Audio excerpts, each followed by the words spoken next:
I got one now. I got one for you. 10 push-ups. Okay, I think we'll get started, Larry. We'll note when Manny makes it. I think Manny had a family situation going on at our last meeting, so maybe it's still going on. Yeah, we are live.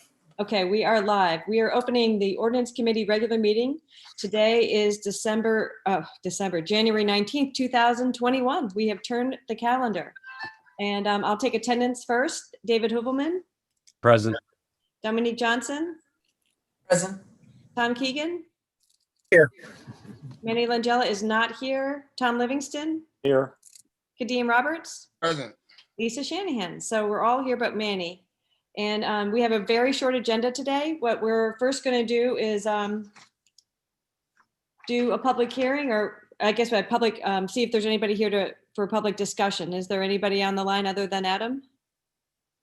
No, I don't see anyone else. I wouldn't think so. Okay, so we'll open and close public comment. And then the next thing we'll do is we will, I'll take a motion to accept the minutes.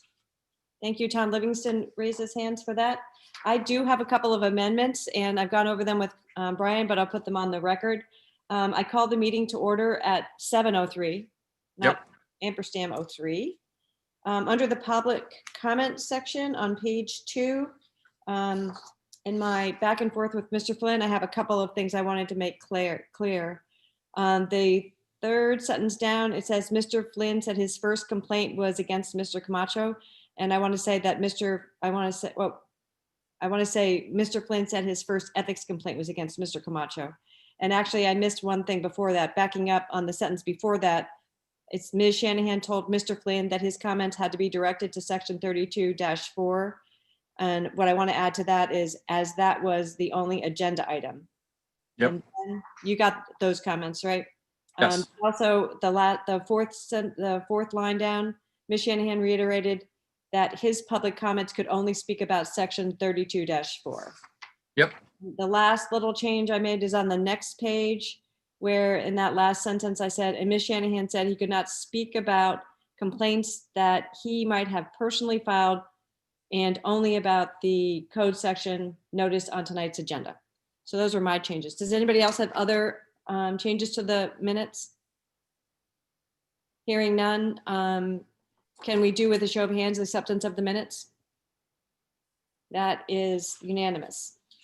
Okay, so tonight we have just 2 discussion items on the agenda as new business. The first one is to discuss a new potential ordinance for the Canfield Island Special Services District, and that's you, Mr. Cohen. And I think you're muted. I believe you are, yes. Thank you. Thank you very much for inviting me today. My name is Adam Cohen. I'm an attorney for the Canfield Island Special Services District. And I've been asked to talk to the committee about the process for adopting an ordinance for the district. This district was created by the city of Norwalk with another ordinance back in the mid-'80s. But what happened was, apparently, when it was created, the ordinance did nothing more than create the district. It didn't lay out its powers. So the statute which governs creation of special services districts says that there's supposed to be an ordinance that explains things about what kind of powers it can wield. So for the last 35 years, the district has been operating under the assumption that that ordinance existed. It has its own bylaws. It's been operating just fine. But for some reason, this was either overlooked, or if the ordinance actually did exist, no one can find it.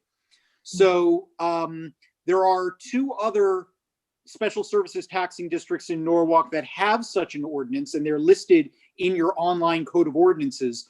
One of them is the Birchwood Townhouses, which I don't know if there's anyone still on the committee, but 7 years ago, I went through this exact same process to get Birchwood's ordinance created for exactly the same reason. Back when the city council approved it, either no ordinance was created at all or no one could find it.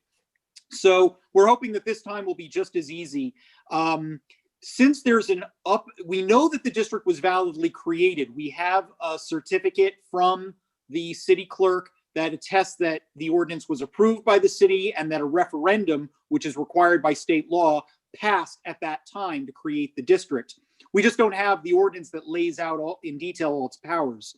Since we have a set of bylaws that does that, my proposal, and I've circulated a draft already, basically just says what I just said.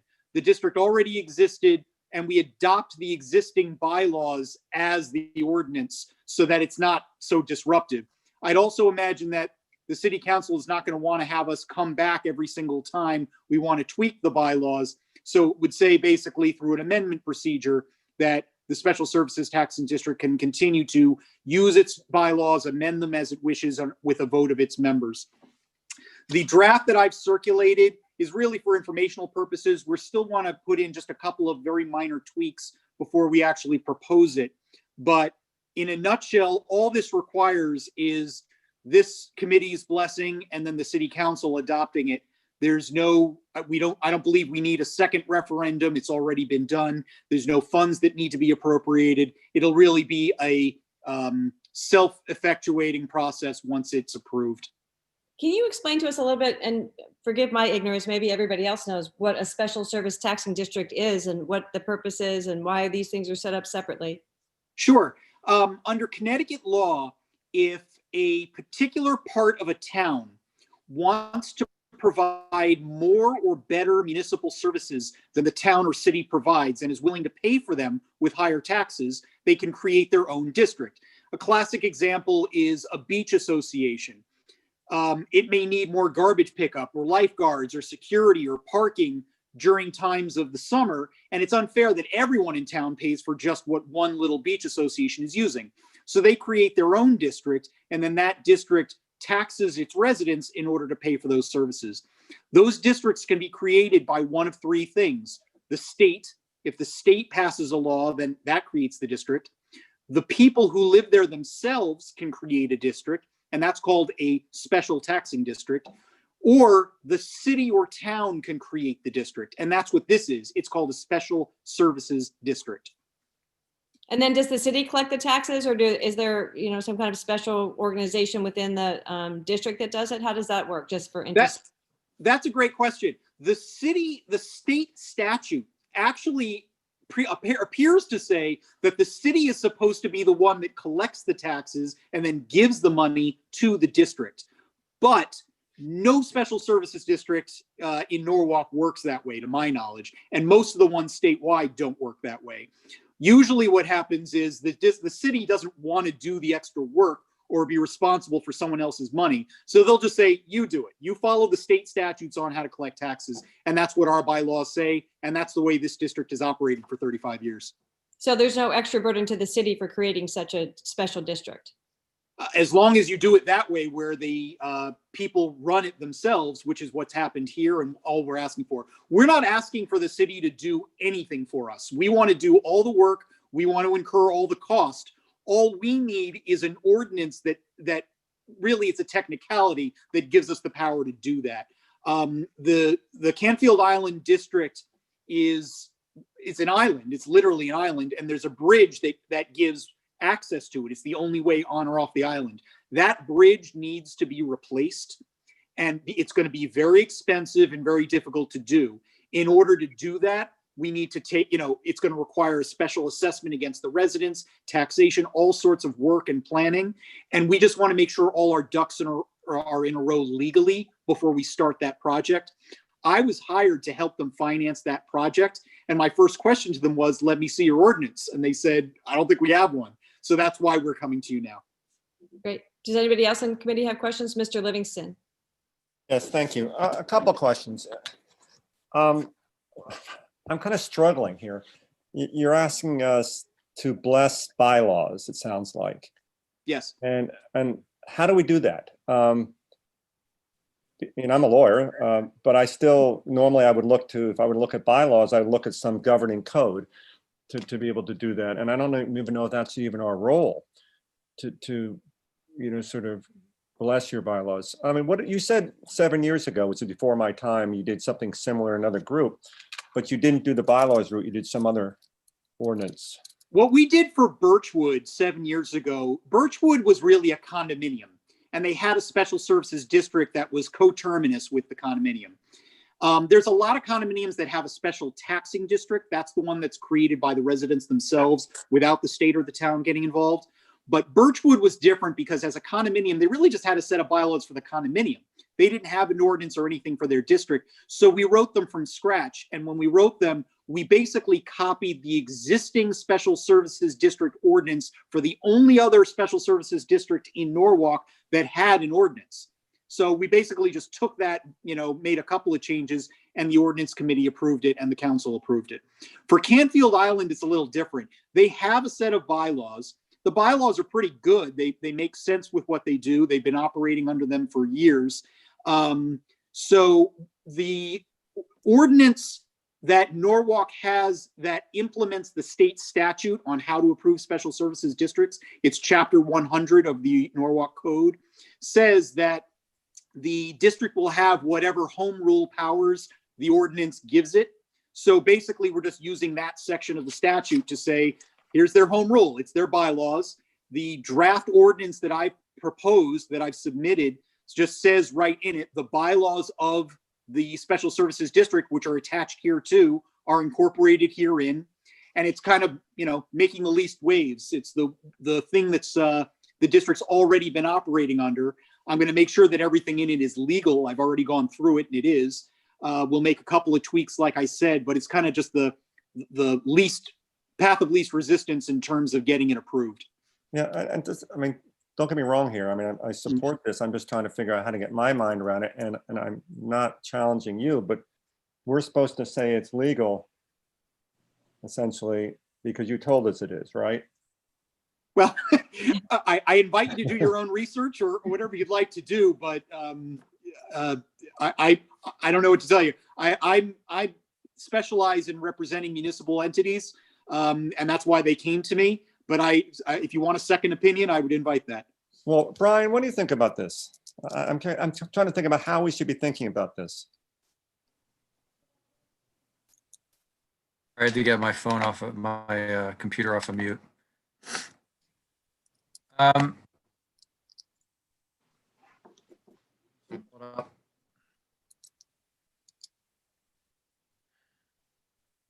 Have the information for what they passed through the council before? Or not? So I know I took a look at chapter 100, which was Birchwood before, which was the Birchwood Special Services Taxing District. I'll take a look at the Connecticut General Statute that Adam is citing to. I'm assuming that they have the power to do that. And if they do, then it's just a matter of trying to craft an ordinance that gives the Special Services Taxing District the powers that they need in order to conduct the extra work that they want to do, that they're going to pay for themselves. So I guess It's a matter of whether we take a regular, like an ordinance that would look more like Birchwood, or whether we accept their bylaws. Those would be the two paths. Is that what you're thinking? Oh, let me just pull up Birchwood real quick. Hold on. It'll only take a second. Because Birchwood was the last time that this was done. And just so everyone knows, the last time that Canfield was here, they were switching their name from North Haven, Fairhaven. yeah, I was around for to that. Canfield. Yes, that was in 2017. So it precedes many. So Article 1 of Chapter 100 of the Special Services District describes the procedure that Adam was referring to about referendums. And then after that, we have two examples of what a Special Services District ordinance looks like. We have the waypoint, and then we also have Birchwood. And it looks like, just glancing at both, that Birchwood, here. So for example, if everyone takes a look at what Adam proposed in terms of the ordinance, give me 1 second. I'm trying to get both of them up on my screen.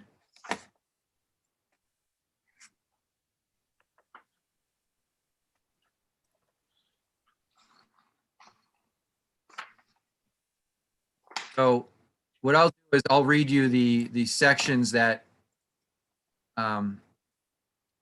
that Birchwood has. Birchwood's sections, in terms of the ordinance sections that it has, in chapter 100, it says establishment, purposes, and boundaries, which is the exact same thing that Adam has in his proposed ordinance that he said he's going to continue to work on. And then the next section of Adam's is powers. There is in Birchwood, there are definitions, so we could take a look and see what definitions Birchwood has in there. But after definitions is powers. So right now, 2 of the first 3 mirror what Birchwood was able to do, mirrors 2 of the first 3 ordinance sections that Adam is recommending. The 4th one in Birchwood is when effective, referendum. And Adam's next section is when effective, referendum. So again, pretty consistent from what I see here. And then after that, it has, hold on, I hit the button.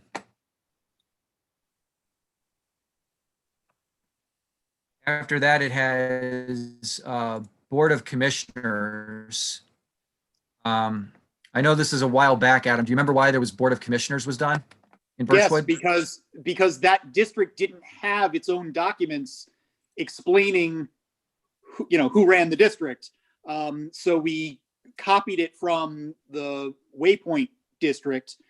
And of the next several sections in the Birchwood ordinance, those are all just kind of collapsed into what I proposed here as just adopting the bylaws. And then if you skip ahead to municipal services agreements, that section onward, those are also all the same as the ones that I'm proposing now.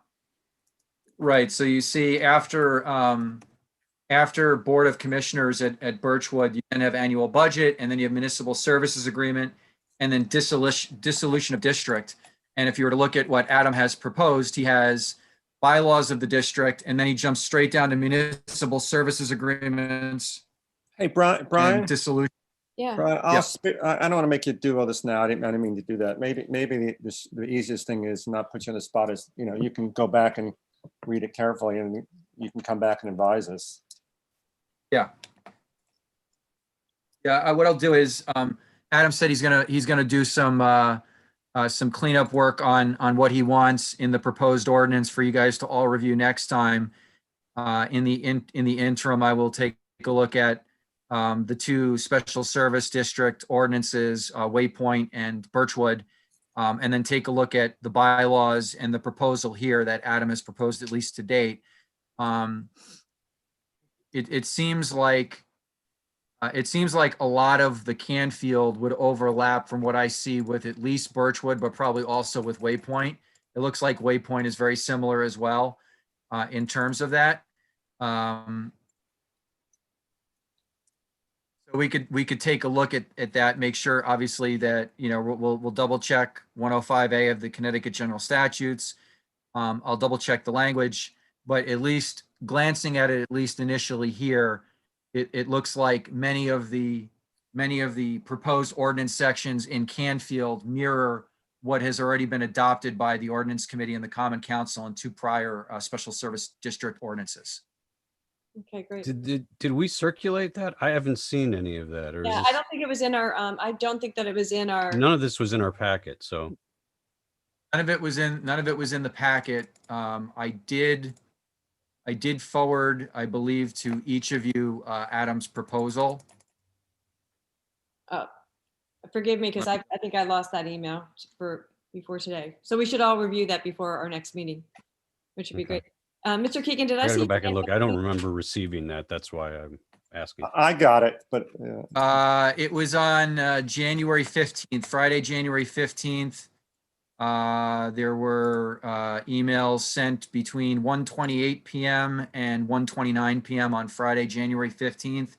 It includes Adam's proposed district ordinance and bylaws for proposed ordinance, the 2 documents in Word format. So if you need to search by search term, you can do that. Let me know if you can't find it. I can forward it again.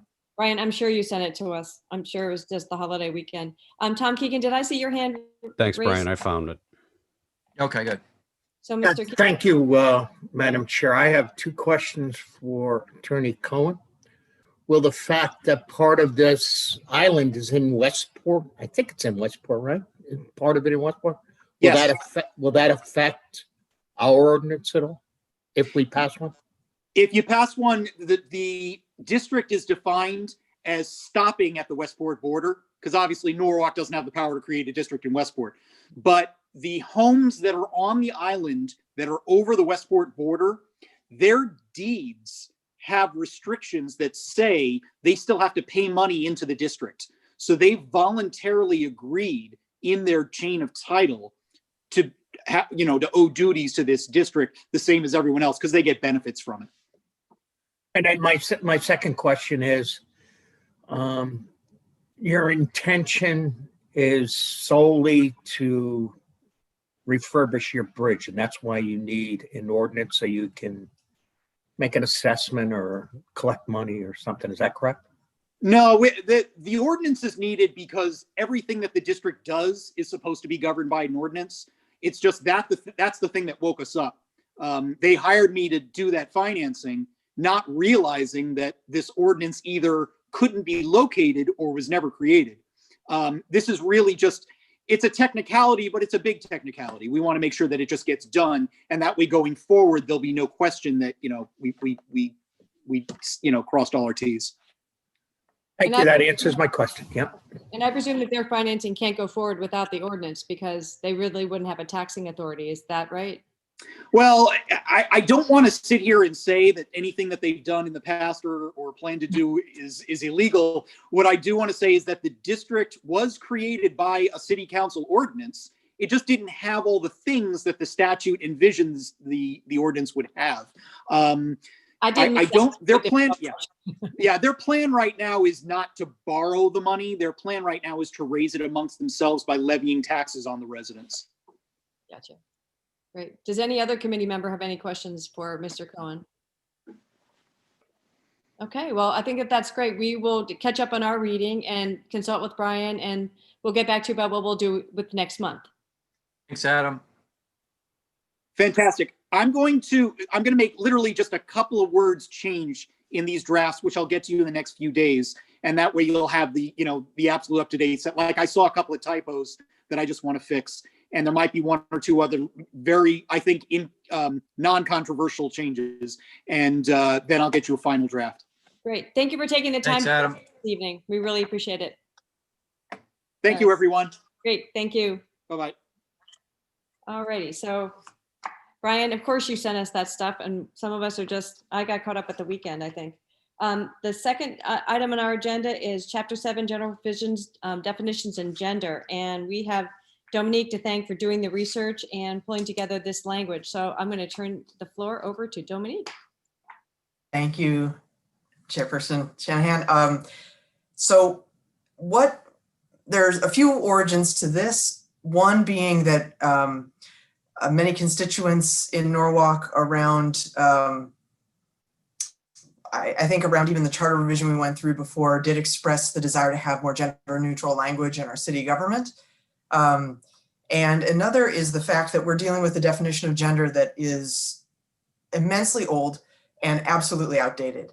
And so the idea for this came about when I brought this up with the chair and then with Brian in turn.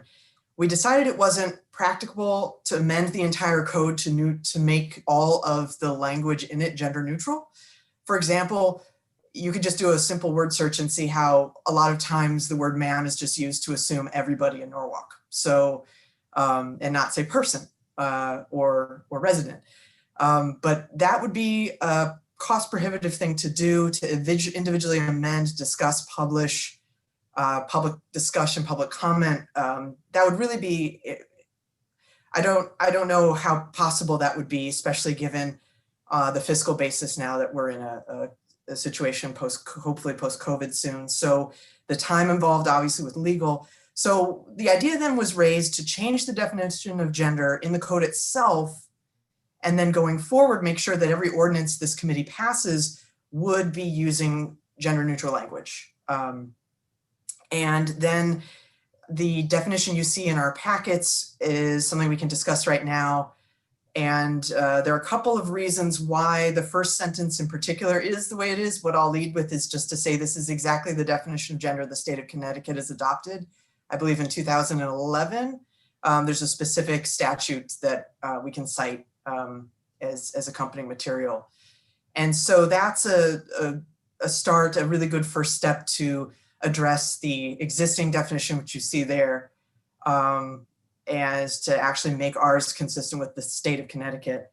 And then the second, third sentences are a means to address the issue of gender neutrality, knowing that we can't go through and change the word man or men to signify all persons, like to a gender neutral language. We're going to clearly state in a more updated language than we currently have that this signifies all persons, inclusive of women and non-binary individuals. Same thing with the pronouns, it's inclusive of all pronouns. And so I'll put that to the floor for us to discuss. Thank you. Yeah, thank you very much, Dominique. That was a really clear explanation of what our process was this fall when we started this project. And thank you for doing all the hard work. You found the citations and the people to lead us through this process. So I really appreciate your efforts. Thanks so much, Lisa. Well, thank you. I'm happy to do it. Very welcome. So Tom, it looks like you had your hand up, Tom Livingston. Yeah, thanks. And thanks, Dominic, for doing this. So Mhm. I did a quick look at the charter and the word gender comes up twice. Once Yeah. in the thing we see, and the other is an EOC Mhm. section. Am I missing something there? Does it come up any more than that? I 'Cause think you're absolutely correct. I'm missing, Yeah. sorry, just a couple questions. So I see a distinction, and I think you made it right there, between gender and the he, she, they type thing in the code, right? So are we, and I'm sorry for my ignorance here, are we addressing two different things here? I think we are, right?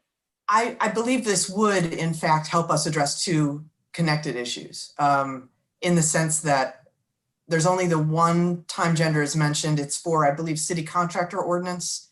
The state of Yeah. Connecticut is a very inclusive contractor ordinance. But again, instead of us being able, I may defer to Brian and the chair on this, but instead of going in and having the fiscally,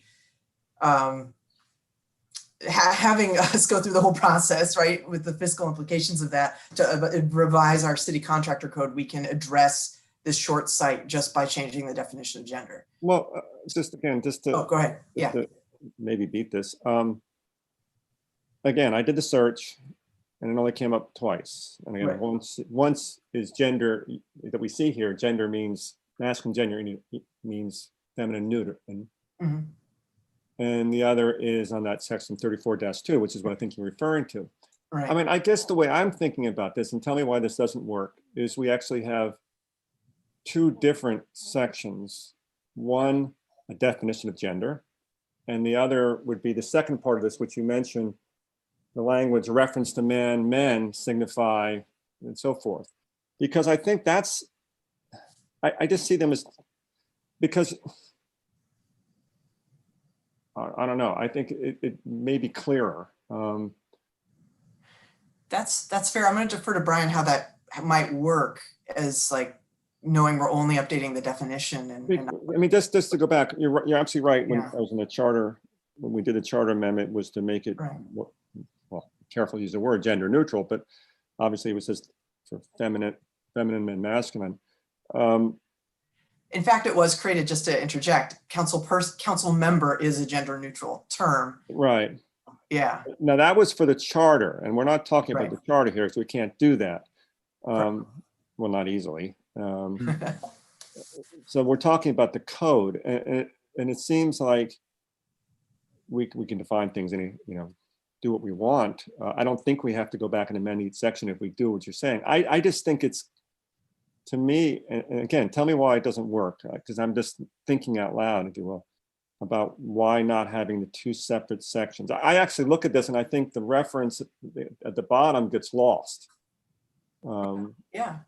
You mean cleaning up just the male, like Men equal. references to man, male signify all persons, and that part. I mean, this is more legal drafting, I guess. You think we're sort of burying the lead there because we're not starting Yeah. what we're really trying to fix? Yes, thank you. I think that's really it. But I mean, I'm still thinking it through, so I'm open to anything. I think it's a good idea. I just trying to, Well, I think both Dominique and I were struggling a little bit with the first sentence because we weren't sure the application within the code we have. well, Right? that's why, yeah, that's why I did that search, and it only comes Yeah. up to once. Yeah. I mean, in theory, you could amend just that one section. Yeah. And we're making an amendment here, we can make an amendment there. I don't think there's a big difference, other than if you do it in the beginning, you've covered it for all times. Right. Um, Which but it I may think not- is a benefit personally. Yeah, I think that's what you're trying to do, but it really Right. only applies to the one. Right. And like I said, I think that both Dominique, when we first, and I, when we first got this definition from the state, we were struggling with that first sentence, wondering the applicability here. But we were told at the time, and we could circle back to get a better answer, I think, which is that it is helpful in terms of people providing their identity, the basis of their identity. But I don't know that we require that often in the city of Norwalk. We're not the DMV where you have to provide an identity, we're not in charge of that. Right. I think above all, it is a demonstration of the fact that we are like bringing the code into the 21st century. That's important. And I think that to your point, Tom, we could absolutely separate them out. One being about gender neutral language, one being about the definition of gender itself. That is clear to me, absolutely. I do think that this is an opportunity as well to demonstrate that inclusivity. Okay, you know what I'm Yeah, trying that being thing. inclusive. and there are citizens in Norwalk that I think feel, cisgender women, non-binary individuals, trans folks that to see themselves reflected in their own government in these documents is important, I think, moving forward, to acknowledge that we're working off definitions that are probably from 1920 and 30. I mean, we could look to see when this was actually updated, but I mean, just to jump in real quick. yeah. I mean, maybe, and we could obviously discuss this more at a different time, but, you could have, like gender, and then underneath it, sub one or sub A or whatever, and then have gender is defined as, and then when you get down to references, that second and third sentence, you could just make it a sub 2 or a sub B or whatever, so that they're not being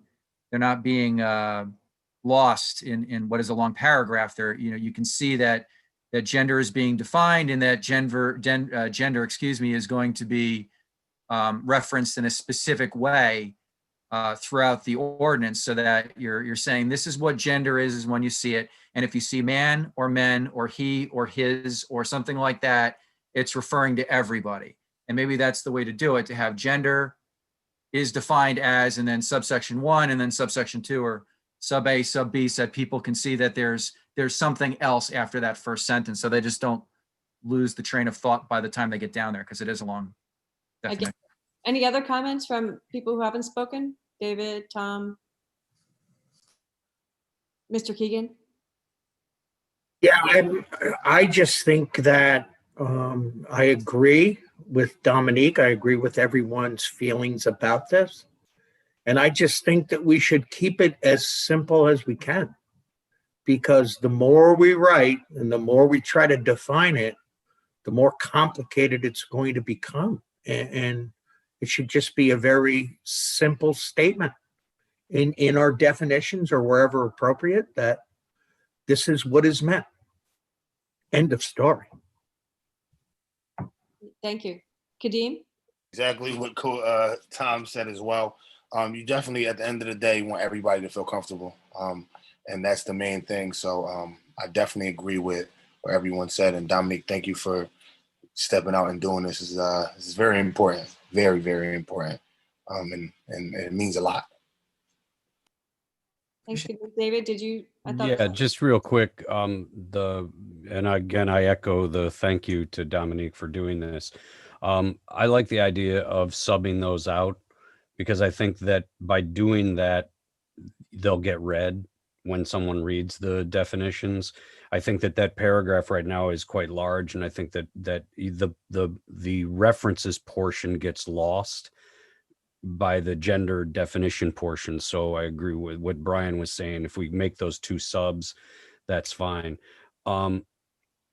Do we need the one reference to gender within the code itself, that is in there? Do we need to, would that be worthy of us actually going through and amending that particular ordinance? And get it sort of, is getting that taken care of, since we found only one reference to gender? But this would do that effectively. But this would do that. This would take care of it. Okay. Yeah. Because I know the So, other stuff, the his and hers and hims, and I mean, that's all over the code. Yeah, It would so, just take I mean, forever to do. So just even before Dominique was discussing this, there was a question about making the language gender neutral. And Tom's right. One of the things that we would have to contend with is the fact that if we wanted to revise the charter, that is task that is far more difficult than amending the ordinances. The concern with the ordinances, I mean, everyone who's taken a look at our code sees how many sections we have. Some of these sections are quite large, and you're talking about a pretty significant cost when you go through all of them. So obviously, you know, over the last couple of years, we've gone through a lot of ordinances and made changes. And the goal would be to make the language, when we're looking at a specific section or chapter, to go through that and make sure that the language is gender neutral, so that we're kind of doing two birds with one stone. One, the original reason that we went to it, and number two, because this is obviously important, but we're also getting to do it when we would have been handling something else as well. And in the interim, we have at least altered the definition so that people can see that we've tried to do something in a cost-effective manner. Yeah, I'm in complete agreement with that, Brian. I think that's the right course of action. But I just like the idea of subbing it out, because I think it'll make it cleaner and clearer on the page. That's all. So excellent work. by the way. And David, just so you know, I took a look at what Tom was talking about. There's only two sections, one of which is the definition itself. Yeah. So everyone's aware, the start of chapter 34(2), subsection 2 is equal employment opportunity provisions required. So they're talking about everyone being treated equally. And it says the contractor and all lower tiered subcontractors agree and warrant that in the performance of work under this contract, they shall not discriminate or permit discrimination in employment against any person or group of persons on the grounds of race, color, religious creed, age, marital status, national origin, gender, sexual orientation, and it goes on the basis of physical or mental disability, and then it goes on. So this section specifically is saying that everyone is to be treated equally and not to be discriminated against. And that's the only time it shows up in the code, gender does, except for the definition. And so this specific change in the definition would provide a 21st century upgrade on what gender actually is, as Dominique explained. And number two, it would also provide in a cost-effective manner saying, if you go to a code section and it hasn't been updated yet and you see he, his, him, or whatever he, know that it means everybody. It doesn't just mean men. That's clear. The thing Thank is you. that going forward, if we use the word gender, then we do know that it's going to be the 21st century version of gender when it's cited in any of our to be written ordinances. So from that standpoint, I think it's helpful as well. And I like that. I like the idea very much that Brian brought up about separating them out. So that's really helpful. So I think that's good. And then as Dominique says, this definition of gender has been tested by the state of Connecticut. It's what they use. So if we were to use different words, then we wonder what distinctions we're making in our definition versus what the state's already time tested. So I'm inclined to use the state's definition unless anybody else has a reason not to. Okay, good. All right, Dominique, do you want to switch it up to, break it into two sections and we can look at it and, talk about it at our next meeting? Put it on. I agree with, yeah, that's fantastic. Thank you, Brian. Thank you all. I appreciate you. And that's a wonderful way to proceed. Great. Any other thoughts about it before we make a motion to adjourn? All right, I will entertain a motion to adjourn then. Mr. Keegan has got it. Thank you very much, guys. Thanks for joining us tonight. It was a little longer than I thought. I thought we were going to get it done in 30 minutes. 31. Hey, All right. Gary, Everybody. See everybody. Thanks for all the We help. will. See Thank everybody. you. Good all. night, everyone. Bye.